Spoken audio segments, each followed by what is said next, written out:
ராஜேஷ், தற்போது கிடைத்திருக்கக்கூடிய ஒரு அண்மை செய்தி பார்த்துட்டு இருக்கோம். குஜராத்தில் வரக்கூடிய பட்டாசு வெடிக்கவும் ட்ரோன்கள் பறக்கவும் கூட தடை விதிக்கப்பட்டிருக்கு. அது தொடர்பான அண்மை செய்திகளை பார்த்து வருகிறோம். எதற்காக இந்த ஒரு நடவடிக்கை எடுக்கப்பட்டிருக்கிறது ராஜேஷ்? நிச்சயமாக கடந்த 3 நாட்களாக எல்லையோர மாநிலங்களில் பலவிதமான உத்தரவுகள் பிறப்பிக்கப்பட்டு வருது. குஜராத்தை பொறுத்த வரைக்கும் கடலை ஒட்டி இருக்கக்கூடிய ஒரு மாநிலமாக இருக்கின்றது. ஏற்கனவே அங்கே இருக்கக்கூடிய அந்த அதானி போர்ட், அந்த போர்ட்லாம் கூட முழுக்க முழுக்க பாதுகாப்பு படையினருடைய கட்டுப்பாட்டில் கொண்டு வரப்பட்டிருக்கு. ஏன்னா எதிரிகள் எங்கிருந்து வேண்டுமானாலும் தாக்குதலை தொடுக்கலாம் என்ற காரணத்தினாலே அவர்கள் ஆளில்லாத விமானங்களை அனுப்புவது, எரிகுண்டுகளை அனுப்புவது, அதே போல ராக்கெட் லான்ச்சர்கள் போல அனுப்புவது, இது போன்ற பல விஷயங்களை செய்து கொண்டிருக்கிறார்கள். இந்திய ராணுவம் அவற்றை முறியடிக்கக்கூடிய பணிகளில் தொடர்ச்சியாக ஈடுபட்டு இருக்கு. எனவே அதனுடைய ஒரு பகுதியாகத்தான் இந்த பட்டாசு வெடிப்பதற்கு தடையும் ட்ரோன்கள் பறக்க தடையும் என்று சொல்லியிருக்கிறாங்க. நீங்க என்ன இப்ப ட்ரோன் பறந்துட்டு இருந்துச்சுன்னா அது உள்ளூர் ட்ரோனா இல்ல எதிரி நாட்டுடைய ட்ரோனா இல்ல வேற ஏதேனும் ஆயுதமா என்பது கண்டிப்பா அது ஒரு குழப்பமான சூழலை உருவாக்கும். எனவே இது போன்ற முக்கியமான நேரங்களில் இப்ப நமக்கு தெரியும் முதலமைச்சருடைய ஒரு நிகழ்ச்சி இருந்தாலுமே கூட தமிழ்நாட்டில் அன்னைக்கு பிரஸ் ரிலீஸ் வந்துடும், ட்ரோன்கள் பறக்க தடை அப்படின்னு சொல்லி. அந்த மாதிரியான ஒரு முக்கியமான நடவடிக்கை தான் இது. இது கிட்டத்தட்ட பல மாநிலங்களிலும் கூட இதே போன்றது ஒரு நடவடிக்கை விரைவில் அறிவிக்கப்படும் என்ற ஒரு எதிர்பார்ப்பும் கூட இருக்கின்றது. குறிப்பா பஞ்சாப், ராஜஸ்தான், காஷ்மீர் போன்ற அந்த எல்லையோர மாநிலங்களில் இது போன்ற பலவிதமான நடவடிக்கைகள் தொடர்ந்து எடுக்கப்பட்டு வருது. இப்போ பட்டாசு வெடிக்கிறதும் கண்டிப்பா கூடாதுன்னு சொல்லியிருக்காங்க. ஏன் அப்படின்னா இப்போ அங்கே ரொம்ப சென்சிட்டிவாக இருக்கக்கூடிய ஒரு நேரமாகவும் அந்த பகுதியாகவும் இருக்கு. பல இடங்களில் நேற்று இரவுலாம் நம்ம பார்த்தோம், பல மாநிலங்களில் மின் இணைப்பும் துண்டிக்கப்பட்டிருந்தது. ஏன்னா மின்சாரம் இருந்தால் எதிரிகள் அந்த இலக்கை எளிதாக குறிவைக்கக்கூடும் அப்படிங்கிற ஒரு காரணத்தினால அதை செய்யணும் அப்படின்னு சொல்லியிருந்தாங்க. அதே மாதிரி பட்டாசு வெடிக்கிறதுனாலையும் பல கன்ஃபியூஷன்ஸ் வருங்கிறதுனால அதுக்கு தடை விதிக்கப்பட்டிருக்கு. இந்த மாதிரியான பல விஷயங்களுக்கு, அதாவது குஜராத்தை பொறுத்த வரைக்கும் பார்த்தீங்கன்னா 15ஆம் தேதி வரைக்குமே இந்த தடை நீட்டிக்கப்பட்டிருக்கு. அப்போ கிட்டத்தட்ட இன்னொரு 6 நாளைக்கு இந்த தடை நீட்டிக்கப்பட்டதுன்னா அப்போ இந்த போர் பதற்றம் இன்றோடு முடிவுக்கு வருமா என்ற ஒரு சந்தேகமும் நமக்கு வருகின்றது. அப்போ ஏன்னா ஏற்கனவே பல மாநில முதலமைச்சர்களுடன் பிரதமர் ஆலோசனை கூட்டத்தையும் நடத்தி இருக்கின்றார்.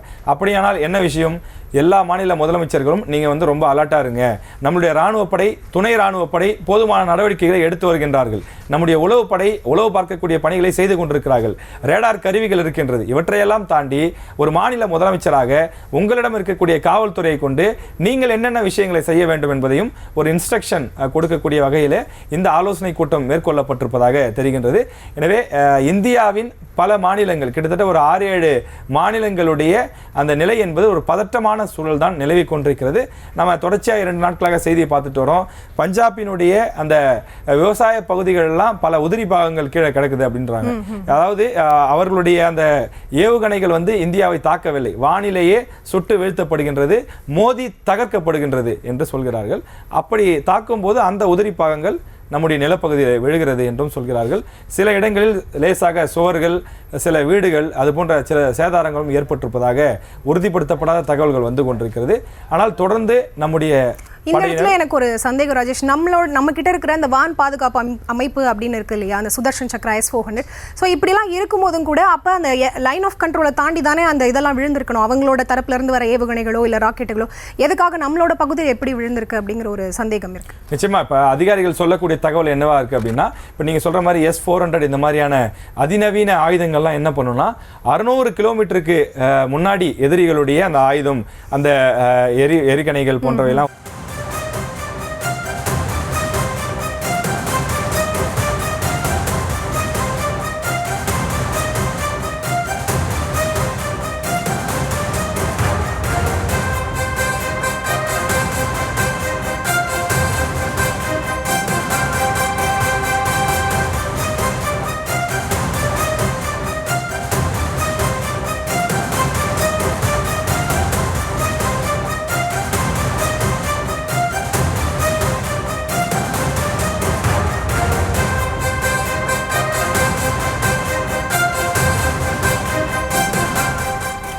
தற்போது ஒரு முக்கியமான ஒரு அண்மை செய்தி கிடைத்திருக்கிறது. நேற்றைய ஒரு நாளில் மட்டும் பாகிஸ்தான் 500 ட்ரோன்களை வீசி தாக்குதல் நடத்தி இருப்பது குறித்த ஒரு அண்மை செய்தியை தான் பார்த்து வருகிறோம். 24 நகரங்கள், இந்தியாவினுடைய 24 நகரங்களை குறிவைத்துதான் பாகிஸ்தான் இப்படியான ஒரு தாக்குதலை நடத்தி இருக்கிறது. அது தொடர்பான அண்மை செய்திகளை பார்த்து வருகிறோம். தொடர்ந்து ராஜேஷிடம் பேசலாம். ராஜேஷ், அண்மை செய்திகளை பார்த்துட்டு இருக்கோம். 500 ட்ரோன்களை பாகிஸ்தான் இந்தியாவை நோக்கி நகர்த்திருக்காங்க. எந்தெந்த 24 நகரங்களை அவங்க குறி வச்சிருக்காங்க அப்படிங்கிற தகவல்? நிச்சயமா இப்ப 25 நகரங்கள்ல அதாவது எந்தெந்த மாநிலங்கள் அப்படின்னு நம்ம பார்க்கலாம். ஜம்மு காஷ்மீர், பஞ்சாப், ராஜஸ்தான், எல்லையோர மாநிலங்கள், அந்த எல்லையோர மாநிலங்கள் இருக்கக்கூடிய முக்கியமான பகுதிகள். நம்ம என்ன பண்ணோம், பாகிஸ்தான்ல இருக்கக்கூடிய கராச்சி, லாகூர், இஸ்லாமாபாத் இது மாதிரியான முக்கியமான நகரங்கள் எந்த இடத்துல அடிச்சா எதிரிக்கு வலிக்கும் அப்படின்னு கண்டுபிடிச்சு அவர்களுடைய பொருளாதார தலைநகரங்களாக இருக்கக்கூடியது.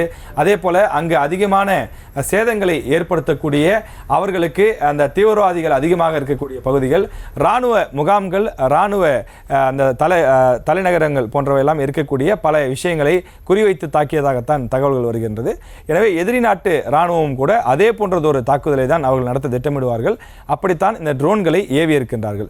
ஒரே நேரத்தில் பலவிதமான ட்ரோன்களை ஒரே நேரத்தில் ஏவுது. நீங்கள் ஒரு நேரத்தில் ஒரு ட்ரோன் வருதுன்னா அதை ஈஸியாக கண்காணிக்கலாம், அதை தாக்கலாம். ஒரே நேரத்தில் பல ட்ரோன்கள் வரும்போது அவற்றை சமாளிப்பதற்கு இந்தியாவினுடைய படை தயாராக இருக்க வேண்டும். எதிரிகள் நினைத்திருக்கலாம், இத்தனை ட்ரோன்கள், நூற்றுக்கணக்கான ட்ரோன்களை நாம் ஒரே நேரத்தில் ஏவினால் நிச்சயமாக இந்தியா தடுமாறும் என்று அவர்கள் நினைத்திருக்கக்கூடும். அதனால்தான் நேற்று ஒரே நாளில் பாகிஸ்தான் 500க்கும் மேற்பட்ட ட்ரோன்களை ஏவி இருப்பதாக தெரிகின்றது. இந்தியாவினுடைய 24 நகரங்களை அவர்கள் டார்கெட் செய்ததாகவும் சொல்லப்படுகின்றது. எனவே இந்த டார்கெட் பண்ணுவாங்க, இந்த மாதிரியான விஷயங்கள்லாம் நடக்கும் என்பதை இந்தியா நன்றாகவே கணித்திருக்கிறது என்பதை நாம் புரிந்து கொள்ள வேண்டும். அதே போல இதில் ரொம்ப முக்கியமாக நம்ம பார்க்க வேண்டிய விஷயம், மற்ற நாடுகள் போல முழுக்க ஆயுதங்களை வெளியிலிருந்து தான் வாங்கி பயன்படுத்த வேண்டும் என்ற அவசியம் கிடையாது. நம்ம அதுக்காக தான் DRDO என்ற ஒரு அமைப்பையே வச்சிருக்கோம். பலவிதமான ரிசர்ச் அங்கே போயிட்டு இருக்கு. இப்போ நம்ம DRDOவுக்கு தேவையான இந்த ஆளில்லா விமானங்களை சப்ளை செய்யக்கூடிய பணிகளில் நம்ம அண்ணா பல்கலைக்கழகம், சென்னையில் இருக்கக்கூடிய அண்ணா பல்கலைக்கழகம் அவங்களும் ஒரு முக்கியமான ஒரு பார்ட்னராக இருக்கிறாங்க. இங்கே இருக்கக்கூடிய நம்ம ப்ரொஃபசர்ஸ் அவங்க போய் நிறைய செமினார்ஸ் மாதிரிலாம் எடுத்துகிட்டு வராங்க. அவங்க கிட்ட இருக்கக்கூடிய லேட்டஸ்ட் டெக்னாலஜி இவங்க தெரிஞ்சுக்கிறாங்க. இவங்களுடைய சப்போர்ட்ஸ், இவங்களுடைய ஆராய்ச்சி மாணவர்கள், இங்கே இருக்கக்கூடிய பேராசிரியர்கள், இவர்களும் நம்முடைய பாதுகாப்புத்துறைக்கு தேவையான அந்த ட்ரோன்கள் தயாரிக்கக்கூடிய பணிகளில் தங்களை ஈடுபடுத்திக்கிட்டு இருக்காங்க. தமிழகத்தின் கூட சில பகுதிகளில் அது போன்ற ட்ரோன்கள் தயாரிக்கக்கூடிய அல்லது ட்ரோனுக்கு தேவையான உதிரி பாகங்களை தயாரிக்கக்கூடிய பணிகள் நடைபெற்று கொண்டிருக்கின்றது. எனவே நாம் ரஷ்யாவிடமிருந்து அதிநவீன ஆயுதங்களை வாங்குகிறோம் என்பது ஒருபுறம் இருந்தாலும், உள்நாட்டிலேயே தயாரிக்கப்பட்ட கடற்படையில் பயன்படுத்தக்கூடிய பல ஆயுதங்கள் இருக்கின்றது. தரைப்படையிலிருந்து நாம் விண்ணிலே ஏவி தாக்குதலை நடத்தக்கூடிய பல ஆயுதங்கள் இருக்கின்றது. இது போன்ற பல ஆயுதங்களையும் நாம் செய்து தயாராக வைத்திருக்கின்றோம். ஆனால் அவற்றையெல்லாம் பயன்படுத்தி பார்ப்பதற்கு, ஒரு ஒத்திகை பார்ப்பது போல செய்வதற்கான ஒரு வாய்ப்பாக கூட இதை இந்தியா எடுத்துக்கொண்டிருக்கிறது என வல்லுநர்கள் சிலர் குறிப்பிடுகிறார்கள். அது போன்ற ஒரு நடவடிக்கையாகத்தான் இந்த பதிலடி தாக்குதல் ஆபரேஷன் சிந்தூர் நடைபெற்று கொண்டிருக்கிறது. ராஜேஷ், இந்த 500 ட்ரோன்கள் அப்படிங்கிறது சாதாரண விஷயம் இல்லை. அடுத்தடுத்து பாகிஸ்தான் கிட்ட இருந்து நேற்று ஒரே நாளில் தான் இத்தனையும் நடந்திருக்கு. நம்மளோட விமானப்படை, நம்மளோட முப்படைகளும் இவ்வளோ ஸ்ட்ராங்காக இருக்குன்னு தெரிஞ்சுமே பாகிஸ்தான் தரப்புல இருந்து இப்படியான ஒரு தாக்குதல்கள் நடக்கிறத எப்படி நம்ம எடுத்துக்கிறோம்? இப்போ இதை எப்படி சொல்றாங்க அப்படின்னா, ஹமாஸ் தாக்குதலோட ஒப்பிடுறாங்க. இதை ஹமாஸ் என்ன பண்ணுவாங்க அப்படின்னா, இஸ்ரேலோட தாக்குதல் நடத்தும் போது, இஸ்ரேல் உலகின் மிக மிக வலிமையான நாடு, அதுவும் ஆயுதங்களை பல உலக நாடுகளுக்கு சப்ளை செய்யக்கூடிய நாடாகவும் அவங்க இருக்கிறாங்கன்றது எல்லாருக்குமே தெரிஞ்ச விஷயம். அப்படி இருக்கக்கூடிய சூழ்நிலையில் இந்த இஸ்ரேல் நாட்டு அந்த எல்லைக்குள்ள பார்த்தீங்கன்னா ஹமாஸுடைய படைகள் இது போன்றுதான் பலவிதமான விஷயங்களை செய்கிறார்கள் என்று குறிப்பிடுகிறார்கள். அதே போன்றது ஒரு பாணியிலே தான் இந்த ட்ரோன்கள் 500 ட்ரோன்கள் ஏவப்பட்டிருக்கக்கூடிய அந்த நிகழ்வும் நடைபெற்றது என்று குறிப்பிடுகிறார்கள். தொடர்ச்சியாக இது போன்ற பல சதித்திட்டங்களை அவர்கள் செய்தாலும் கூட அவற்றை முறியடிப்பதற்கு தேவையான வல்லமை இந்தியாவிடம் இருப்பதாக சொல்கின்றார்கள். ஏனென்றால் அவர்களுடைய இராணுவ வலிமையை காட்டிலும், அவர்களிடம் இருக்கக்கூடிய தளவாட பொருட்களை காட்டிலும் 5 மடங்கு கூடுதலாக இந்தியாவிடம் வலிமை இருக்கின்றது, பொருளாதாரம் இருக்கின்றது, இராணுவ தளவாடங்கள், ஆயுதங்கள் இருக்கின்றது. எனவே இதை எளிதாக சமாளித்து விடலாம். இது ஒரு போர் கூட கிடையாது. போருக்கும் முன்மாதிரியாக இருக்கக்கூடிய, முன்கட்டமாக இருக்கக்கூடிய ஒரு போர் பதற்றமான ஒரு சூழல் தான். நாம் ஜஸ்ட் டிஃபெண்ட் பண்ணிட்டு இருக்கோம், ஒரு பதிலடி தாக்குதல் தான் கொடுத்துட்டு இருக்கோம். நாம பாகிஸ்தானை தாக்க வேண்டும் என்று கருதினால், அழிக்க வேண்டும் என்று நினைத்தால் அதனுடைய விளைவுகள்லாம் வேற மாதிரியாக இருக்கும் என்றும் குறிப்பிடுகிறார்கள். இப்போ நீங்க சொன்ன மாதிரி நம்ம இவ்வளோ நாள் நம்ம டிஃபெண்ட் தான் பண்ணிட்டு இருக்கோம், நம்ம இதை ஒரு போரா எடுத்துட்டு போல அப்படின்னு. பாகிஸ்தான் தரப்புல இருந்து இவ்வளவு பதில் அவங்களும் தாக்குதல் நடத்திட்டு தான் இருக்காங்க. இதுக்கு ஒரு எண்டு கார்டே இல்லையா அப்படிங்கிற மாதிரி ஒரு நிலைமை தான் போயிட்டு இருக்கு. அப்ப போர் அப்படிங்கிற ஒரு சூழல் உருவானா அது எப்போ உருவாகும்? நிச்சயமா ஃபரிதா, இப்போ நம்ம கவனிக்க வேண்டிய விஷயம் என்ன அப்படின்னா, நாம இதை எந்த இடத்துலயுமே இனிஷியேட் பண்ணவே இல்லை. இதை வந்து முதல்ல அவங்க ஆரம்பிக்கிறது யாரு? பாகிஸ்தான் தான் ஆரம்பிக்கிறாங்க.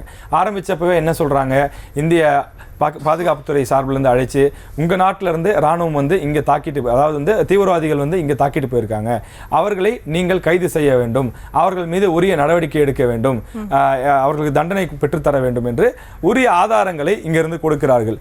ஆனால் அந்நாட்டு ராணுவமும் பாகிஸ்தான் நாட்டு அந்த உயர் அதிகாரிகளும் அதில் உரிய நடவடிக்கையை எடுக்கவில்லை என்பதுதான் இந்தியாவுடைய குற்றச்சாட்டாக இருக்கின்றது.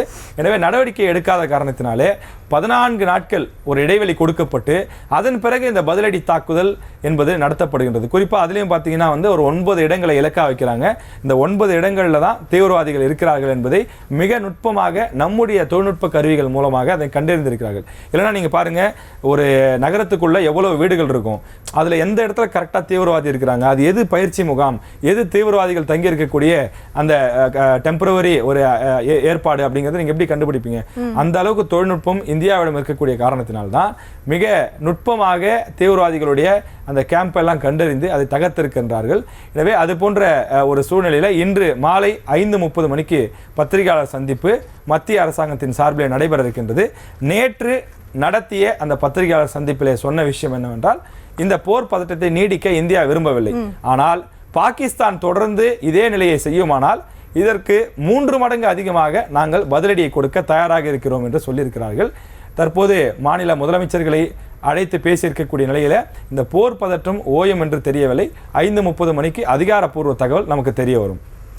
ராஜேஷ், தொடர்ந்து நம்ம பேசிட்டு இருக்கோம், நம்ம வந்து டிஃபெண்ட் தான் பண்ணிட்டு இருக்கோம், பாகிஸ்தானுக்கு இருந்து போரா கொண்டு போகிறதுக்கு இந்தியா விரும்பல, ஆனால் பாகிஸ்தான் தொடர்ந்து இதே மாதிரி ஒரு விஷயத்தை பண்ணிக்கிட்டு இருந்தால் நம்ம வந்து தக்க பதிலடி கொடுப்போம் அப்படின்னு நீங்கள் சொல்லியிருக்கீங்க. இன்னொரு விஷயம் நம்ம பார்க்கணும்னா, பஹல்காம் விஷயத்தில் பாகிஸ்தான்லேருந்து பயங்கரவாதிகள் தான் இந்தியா மீது தாக்குனாங்க, நம்மளும் பயங்கரவாதிகளை தான் குறி வச்சோம், பாகிஸ்தானில் இருக்கக்கூடிய பயங்கரவாத நிலைகள் மேலே தான் குறி வச்சோம். ஆனால் அங்கேருந்து ஒரு 2 வாரங்கள் கழித்து நம்ம வந்து இந்த ஆபரேஷன் சிந்தூருக்கு அப்புறமா அங்கிருந்து வரக்கூடிய தாக்குதல் அப்படிங்கிறது ராணுவத்தினரிடம் இருந்து தான் வருது, பாகிஸ்தான் ராணுவத்தினரிடம் இருந்து. அப்போ மறைமுகமாக இதனால் பாதிக்கப்பட போகிறது என்னவோ பாகிஸ்தான் மக்கள் தான். அங்கே இருக்கக்கூடிய மக்கள் பொருளாதாரத்திலையும் சரி, பாப்புலேஷன்லையும் சரி ரொம்பவே வீக்காக இருக்காங்க இல்லையா? அப்போ அங்கே இருக்கக்கூடிய மக்களோட நிலைமையை பற்றி பாகிஸ்தான் கவர்மெண்ட் யோசிக்கலை அப்படின்னு எடுத்துக்கணுமா? இப்போ இதுதான் வந்து முன்னாள் இராணுவத்திலிருந்து ஓய்வு பெற்றவர்கள், கர்னல் இது போன்றவர்கள் நம்ம தொலைக்காட்சியில் வந்து பேசிகிட்டு இருக்காங்க.